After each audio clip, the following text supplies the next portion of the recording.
The cameras were rolling, the studio lights blazing, but nothing could prepare the audience for what happened next. Simon Cowell, the man with the ice-cold stare and the sharpest tongue in television, the man who had reduced thousands of hopefuls to tears with a single word, was suddenly the one who couldn't stop crying. On live television, the notoriously unshakable music mogul broke down in a moment of raw, unfiltered emotion. It wasn't a staged reality TV moment. This was real. And it all stemmed from one person, the young singer he once called one of the best voices I've ever heard. Before we uncover what really happened, tell us in the comments, what do you think is the biggest misunderstanding about this story? It was a moment that stopped the world. Not because of a spectacular performance, but because of a spectacular lack of one. The tiny figure stood frozen in the center of the stage, surrounded by a cavernous auditorium packed with thousands of people, all holding their breath. The backing track was still playing, a ghostly echo of what should have been the defining moment of a young life. Courtney Hadwin, the shy teenager with the feral, soul-shaking voice, was not singing. Her arms hung limp at her sides.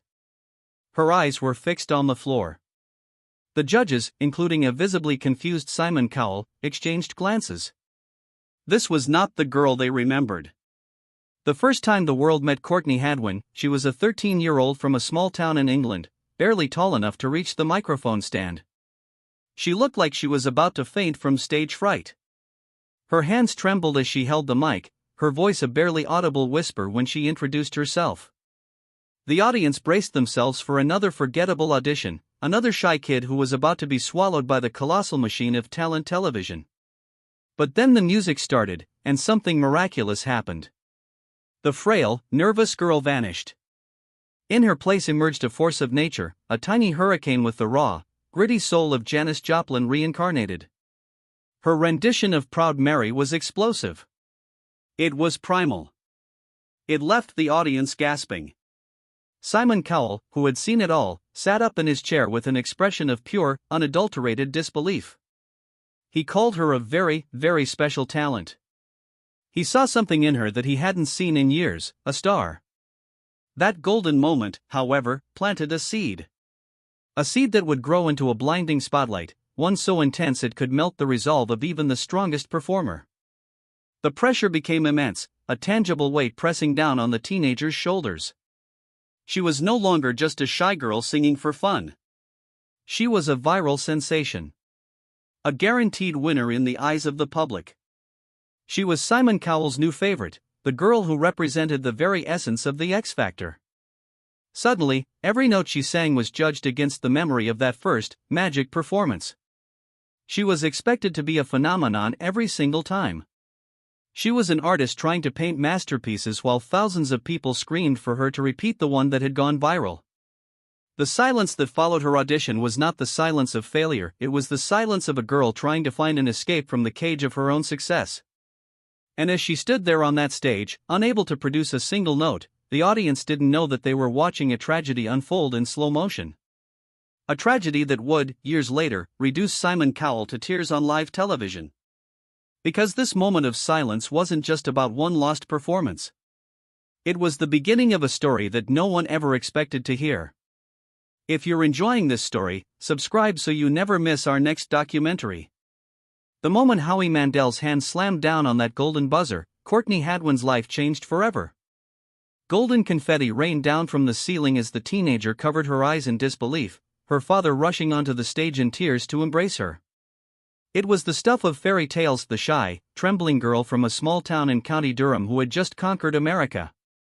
But what the cameras captured was only half the story.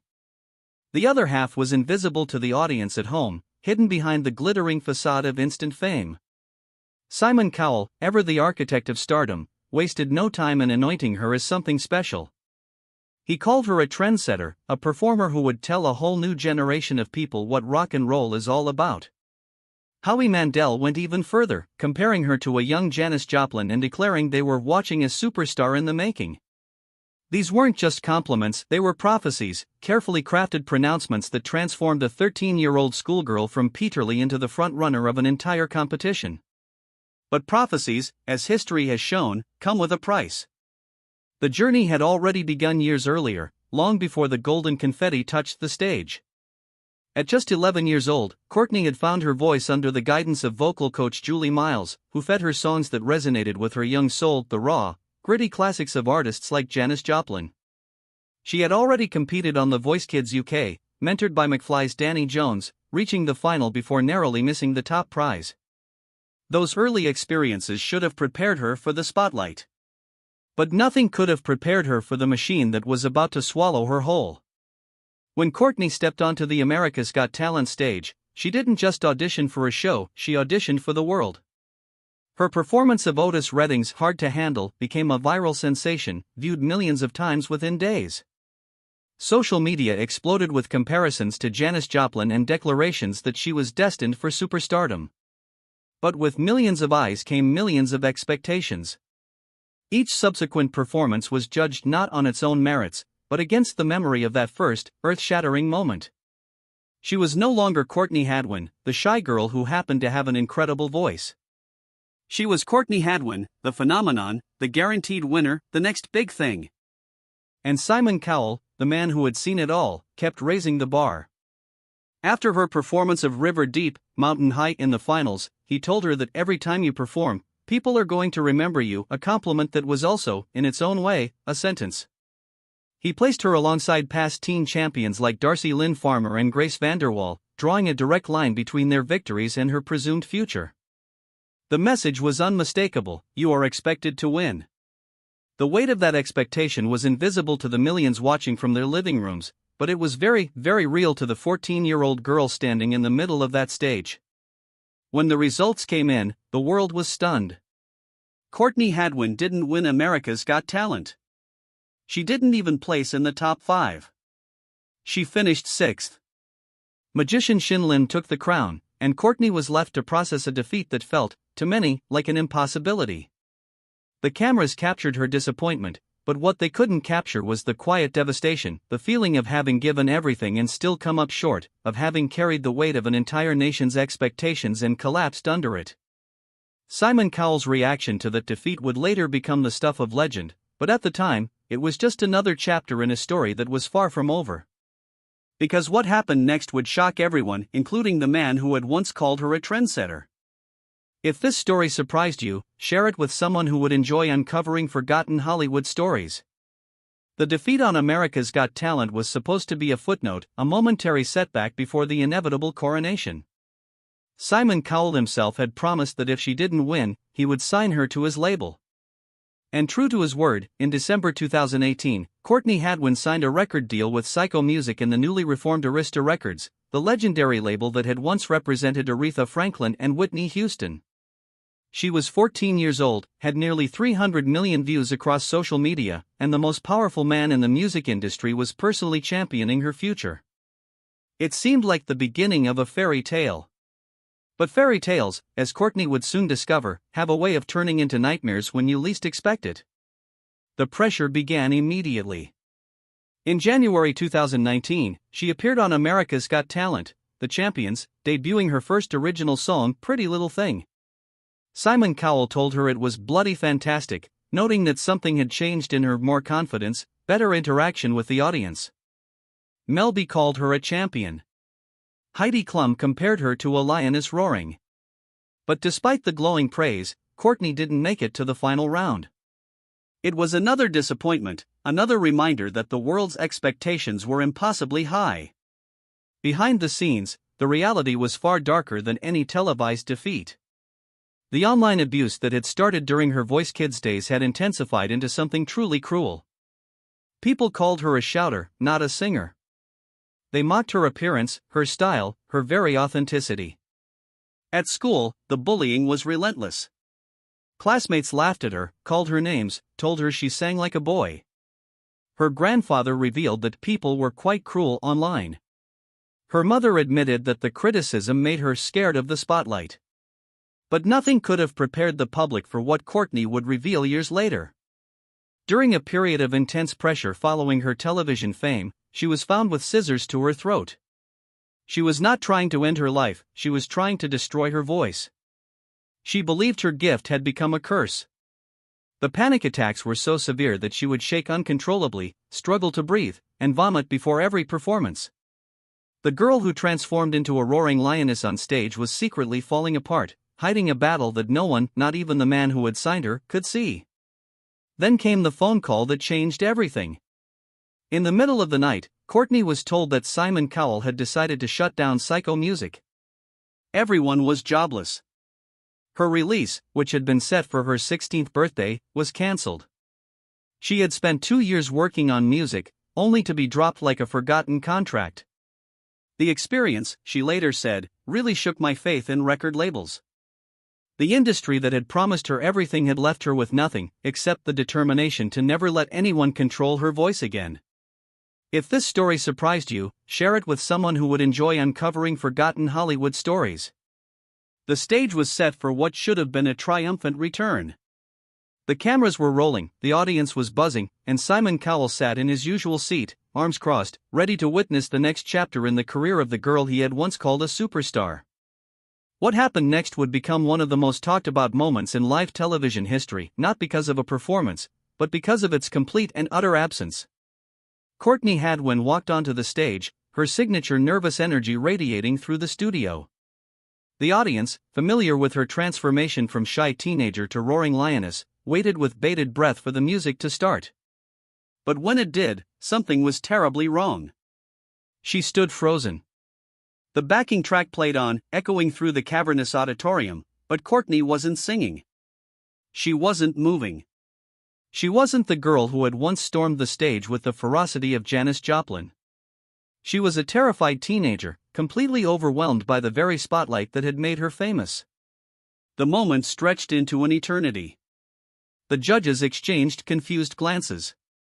The audience grew restless. And then, the unthinkable happened. Simon Cowell, the same man who had reduced thousands of hopefuls to tears with a single cutting remark, began to cry. Not the polite, controlled tears of a judge moved by a performance. These were raw, uncontrollable tears, the kind that betray a man who has just realized something devastating. Because Simon Cowell wasn't just watching a girl freeze on stage. He was watching the collapse of a dream he had helped build. He had called her a very, very special talent. He had compared her to Susan Boyle, told her she was 1 in a million. He had signed her to his label, promised her the world, and placed the weight of his entire musical empire on her teenage shoulders. And now, standing before him was the result, a young woman who had been pushed so far past her breaking point that she couldn't even produce a single note.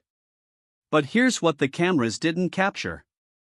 Behind the tears, behind the silence, behind the staggering failure of that live television moment, a different story was unfolding. One that Simon Cowell didn't see coming.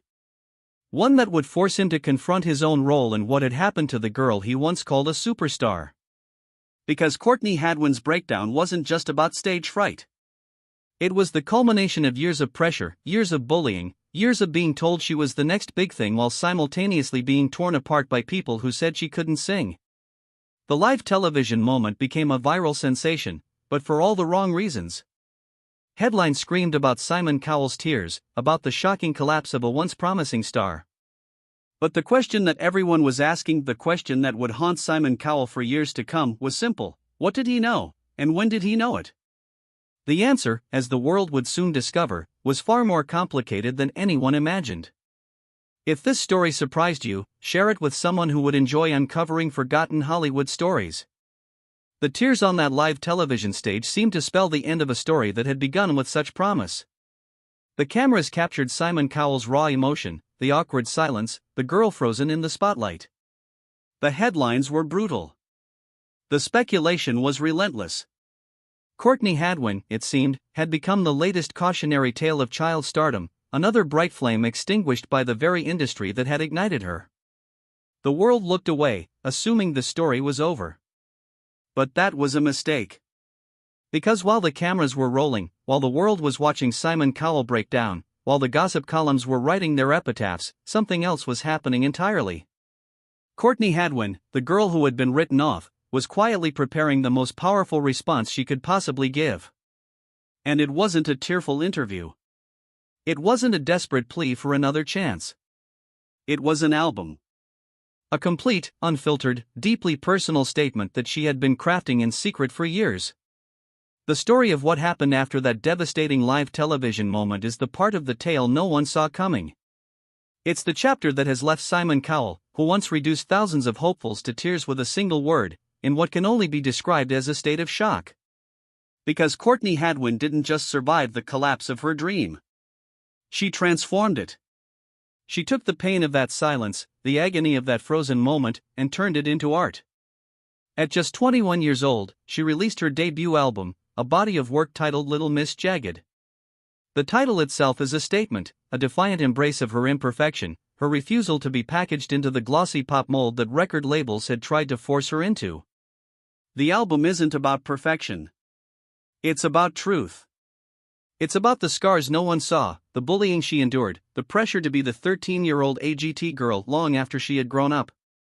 One track, You Only Love Me When I Lie, cuts deep into the heart of her experience, confronting the uncomfortable truth that the world fell in love with a version of her that no longer existed. The silence on that live television stage wasn't a failure. It was a chrysalis. And now, the butterfly has emerged, stronger, wiser, and more determined than ever. Courtney Hadwin has stopped trying to be the girl the world wanted her to be. She's finally the artist she was always meant to become. And Simon Cowell, for all his tears, now has the answer to the question that has haunted him. Because the girl who couldn't sing that night is now singing louder than ever before. If you enjoyed this documentary, like the video and subscribe for more true celebrity stories every week.